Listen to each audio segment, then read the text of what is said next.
दुनिया की सबसे अनसुलझी मिस्ट्री। फरवरी 1978 की एक ठंडी रात थी। कैलिफोर्निया के एक छोटे से शहर में 5 दोस्त बास्केटबॉल मैच देखकर वापस घर लौट रहे थे। उनमें से एक था गैरी मैथियम, जो मानसिक रूप से बीमार था और नियमित दवाई ले रहा था। मैच के बाद पांचों दोस्त बहुत उत्साहित थे, क्योंकि अगले ही दिन उन्हें अपना खुद का बास्केटबॉल मैच खेलना था। लेकिन उन्हें जरा पे अंदाजा नहीं था कि वो अगला मैच कभी खेल ही नहीं पाएंगे, क्योंकि वे पांचों कभी अपने घर वापस नहीं पहुंचेंगे। कुछ दिनों बाद उनकी कार जरूर मिली, लेकिन एक ऐसी जगह जहां उसका होना किसी भी तरह समझ में नहीं आता। कार पूरी तरह वर्किंग कंडीशन में थी, उसमें पर्याप्त फ्यूल भी थी और बर्फ में सिर्फ हल्की सी फंसी हुई थी, जिसे आसानी से निकाला जा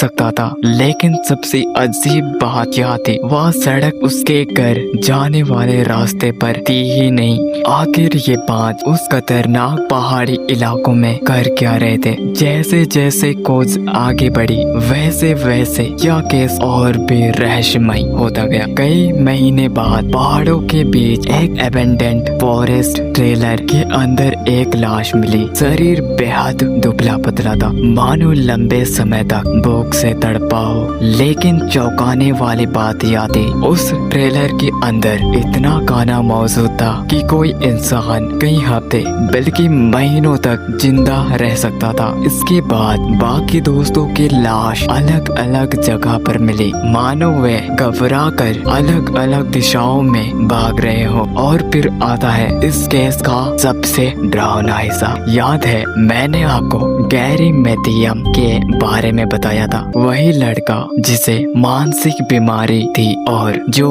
अपनी दवाई ले रहा था। गैरी मैथियम की बॉडी आज तक कभी नहीं मिली। इस केस को लेकर कई थ्योरी सामने आई। कुछ लोगों का मानना है कि उनका किसी ने पीछा किया था, यहाँ तक कि एक गवाह ने दावा किया कि उसने उस रात पहाड़ों में अजीब रोशनी और कुछ अजनबी लोगों को देखा था। वही कुछ लोगों का कहना है कि गैरी की मानसिक स्थिति अचानक बिगड़ गई और उसी वजह से वह पहाड़ी की ओर मोड़ दिया। इस रहस्य को आज द युवा काउंट 5 मिस्ट्री के नाम से जाना जाता है, क्योंकि इस केस को आप जितना समझने की कोशिश करते हैं, या उतना ही ज्यादा रहस्यमय और डरावनी हो जाती है। और सबसे बड़ी सवाल आज भी वही है, आखिर उस रात उस 5 दोस्तों के साथ पहाड़ों में